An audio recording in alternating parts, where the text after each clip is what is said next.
Alors nous nous trouvons ici dans l'ancien siège de l'Office national des forêts, à 2 pas de la place de la Nation. C'est un bâtiment qui a été construit par 2 architectes de renom, Thiolin et de Vigan, qui avaient cette vision de proposer un bâtiment iconique. Rénover ce bâtiment, ça permet de préserver ce patrimoine exceptionnel, l'héritage de l'architecture brutaliste des années 70, qu'on a parfois un peu malmené. Il crée une nouvelle silhouette dans la ville et c'est un petit peu l'exception dans cette ville qui est constituée majoritairement de bâtiments haussmanniens. La densification, on a pu la permettre à travers 4 items. La première, ça a été de réinvestir des anciens parkings. On est venu se réapproprier ces infrastructures en créant un énorme patio. Le deuxième axe de notre restructuration, ça a été d'imaginer une petite extension. Cette extension, elle est très généreuse puisqu'elle va venir proposer une toiture nourricière. C'est un grand jardin potager qui va accueillir la biodiversité locale et rafraîchir pour le meilleur confort des étés. Le troisième point, ça a été de donner une troisième vie ou une quatrième vie à cette tour en proposant la réversibilité des usages. On a un immeuble à destination de bureaux mais qui pourra dans le court ou dans le long terme accueillir différents usages comme l'habitation, le soin,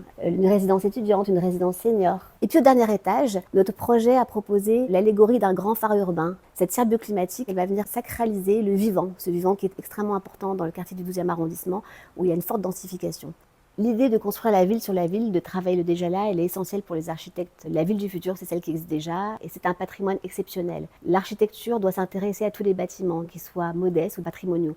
Ici, on a eu la chance de s'intéresser à ce projet iconique, mais l'idée de transformer un bâtiment, elle doit s'accompagner avec une vraie philosophie. La philosophie de ramener de l'humanité, de la poésie, de travailler la lumière naturelle.